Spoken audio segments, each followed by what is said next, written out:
Hello, my name is William Flamholtz on the Day Watch at Fleetweather Ocean Routing Center in New York. Today is December 1st, 2022, around 18 GMT, and this is the synoptic overview for the North Pacific.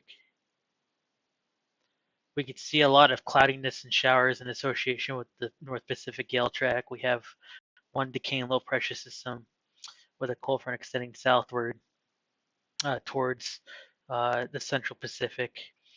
We have another developing low that's going to deepen somewhat as it heads northeastward. The modeling forecast for the system has changed significantly over the last 36 hours or so, which we'll look into briefly.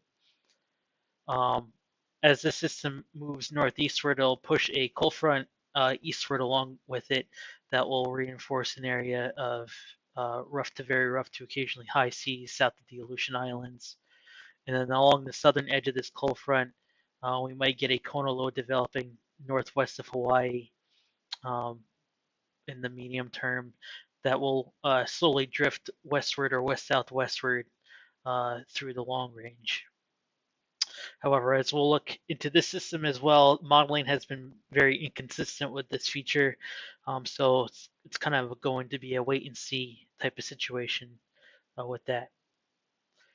And then lastly, we're going to talk about this low up in the Gulf of Alaska. This is going to dive southeastward along the North American coastline here, bringing a period of rough to very rough seas along the U.S. West Coast. Um, However, this will probably be short-lived as this low will quickly decay in the medium term when it gets parallel to Northern California.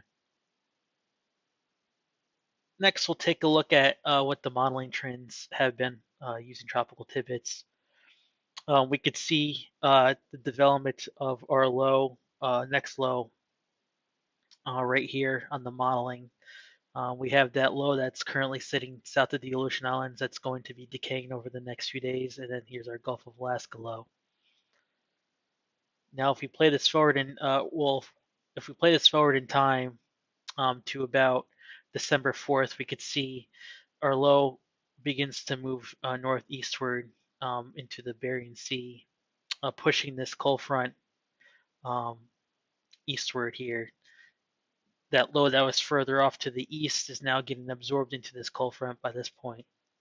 Now, if we play this back a few model runs ago, we can see this forecast low was expected to be a storm. Looking at the modeling just last night or yesterday, with a 967 minimum pressure here.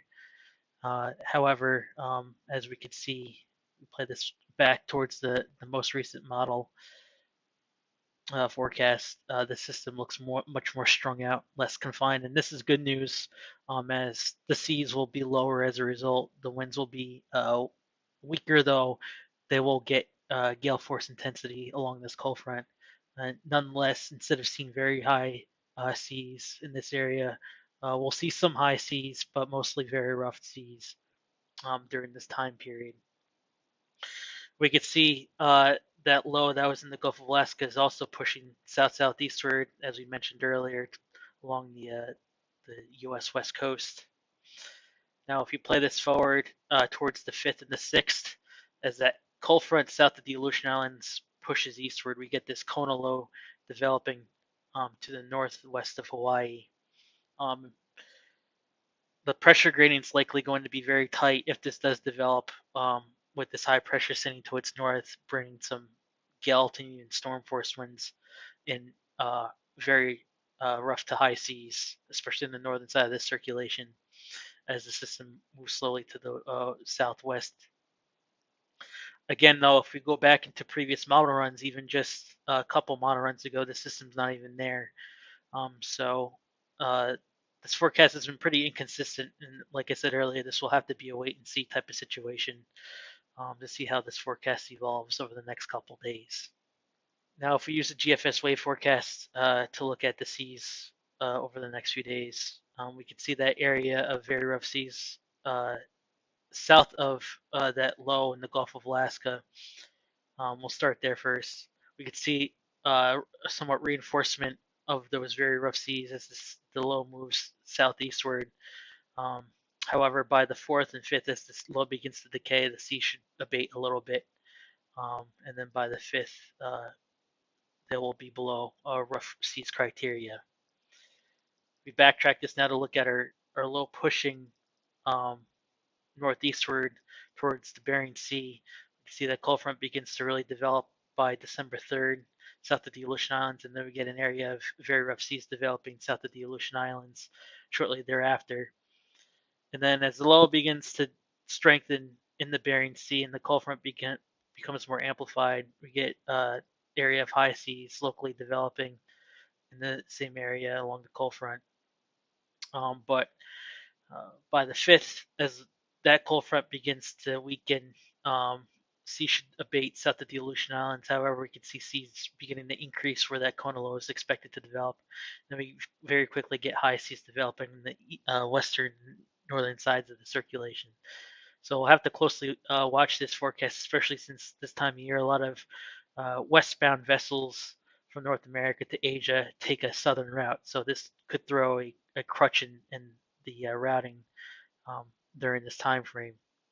Then we could see behind the initial cold front that we talked about earlier, we might get a second cold front pushing south to the Aleutian Islands, bringing another period of very rough to high seas in that same region. And lastly, we'll take a look at the GFS ensembles for significant wave heights above 12 feet or about 4 meters.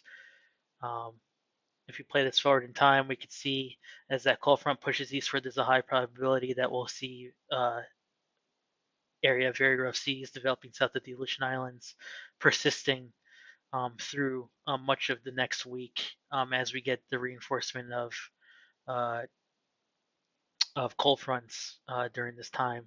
Then we could see another separate area of very rough seas, high probability uh, in association with that Kona Low um, around the 5th, 6th time frame. So again, another area that we'll have to keep an eye on for adverse weather. Please make sure to subscribe to our channel and follow us on LinkedIn to receive all the weather and routing news. And once again, this is William Flamholtz from the Fleetweather Routing Ocean Routing Center. Stay connected and safe.